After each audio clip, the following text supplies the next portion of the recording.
Hi guys! Welcome back to my channel. So ngayong araw ay matutunan natin kung saan nga ba galing yung kaong. Tara, samahan niya ako.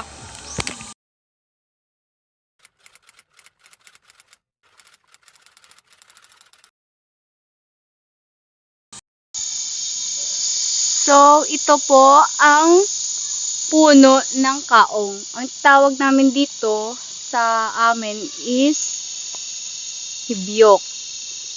Yan. Ito po ang bunga ng hibyok o kaong. Oh my God! Wow! Yung mga dahon naman ay pwede rin gawing walis tingting. Yan.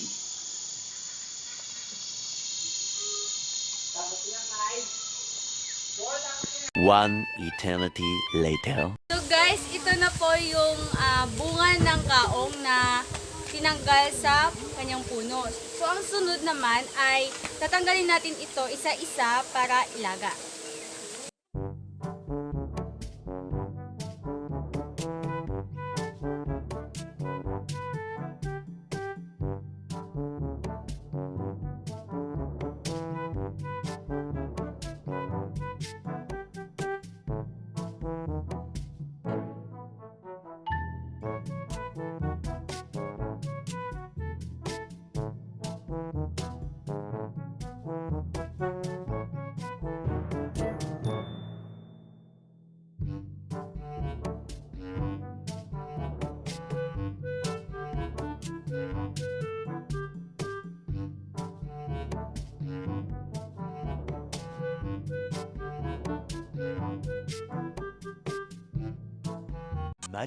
Much later.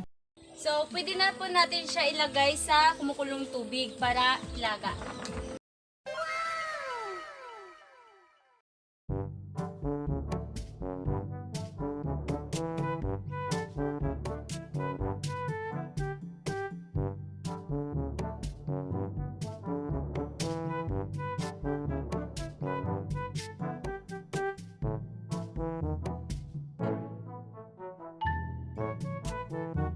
Yan, dandanan po yung paglagay kasi tumatalsik yung tubig na mainit. So ito na guys, pwede na natin siyang lutuin sa lata.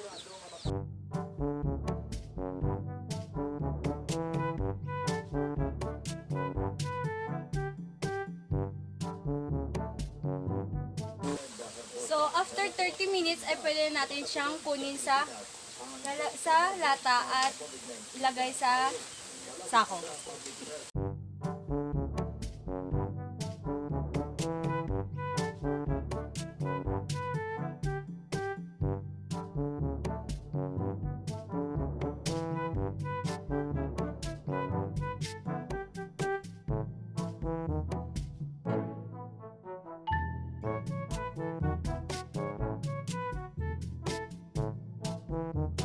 Dahan-dahan lang yung pag sandok, no? Kasi masyado siyang mainit.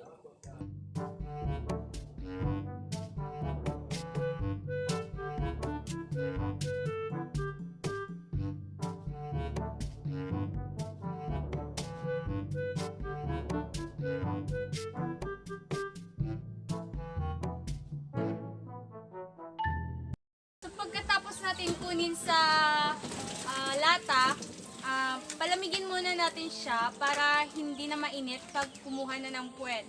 Ito, ayan. So kunin na natin siya dahil hindi na siya mainit. Kunin na natin yung puwet niya.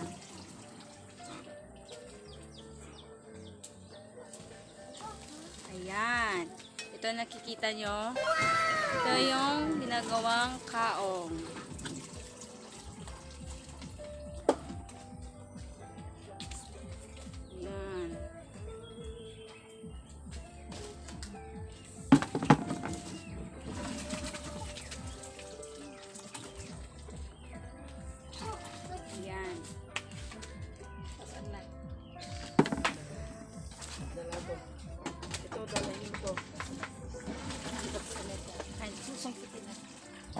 So, ngayon ay susungkitin na natin siya gamit itong puwet naman ng kutsara.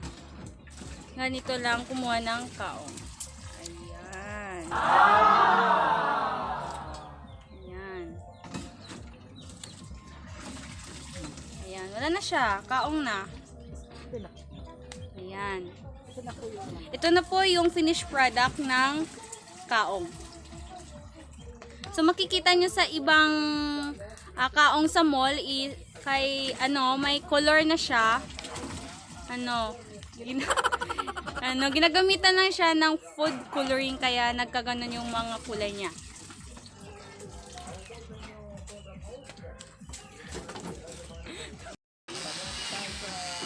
Tagpila na subong ang kaong, te. Tag 30, amo lang ini ang amo pamabuyan.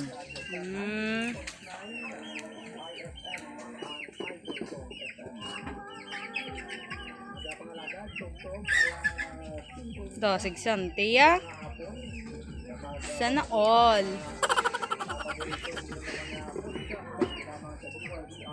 Hi, Ning! Hi, Ning! Hi, Anay, Ning! Ay, appear na lang, Ning! Ning, appear! Appear! Appear na, Ning! Ay!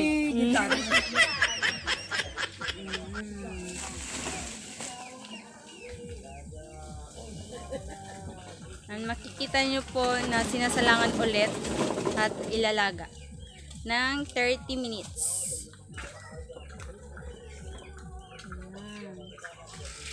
Pakuluan lang siya hanggang ito ay maluto. Boy, pasakya ko, boy! Boy, pasakya ko! Pasakay ako! Ito po yung laruan dito sa amin nung unang panahon. Ayan.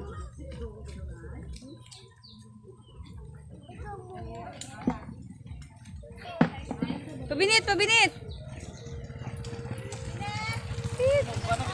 Bow!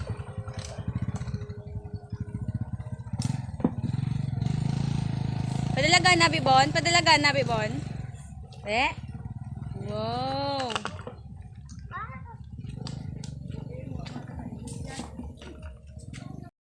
Sa bandang dito naman ay makikita nyo yung tangkay ng mga kaong, no? Pwede din itong gawing panggatong.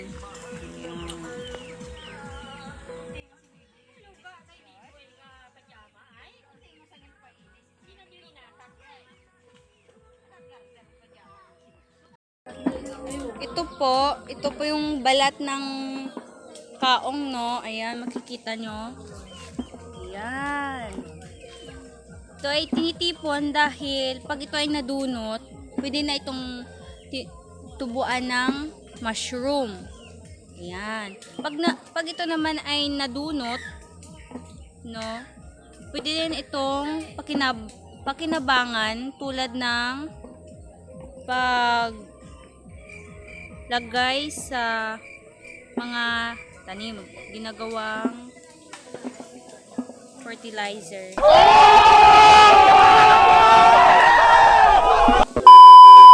At dito na nga po tayo nagtatapos. So, maraming salamat po. Sana po ay may natutunan kayo sa aking video tungkol sa kaong. Bago tayo magtapos, ay gusto ko munang batiin sina Ogie Torres ng Mandaluyong City, sina Jefferson Pusay, si Joshua Sumanyon. Maraming salamat po sa pagtitiwala at pagsusuporta sa akin. Sa lahat naman po ng ating subscribers at viewers, maraming salamat po sa palaging pagsusuporta sa akin. Sana patuloy niyo suportahan. Yan lamang po. See you na lang po sa aking next video.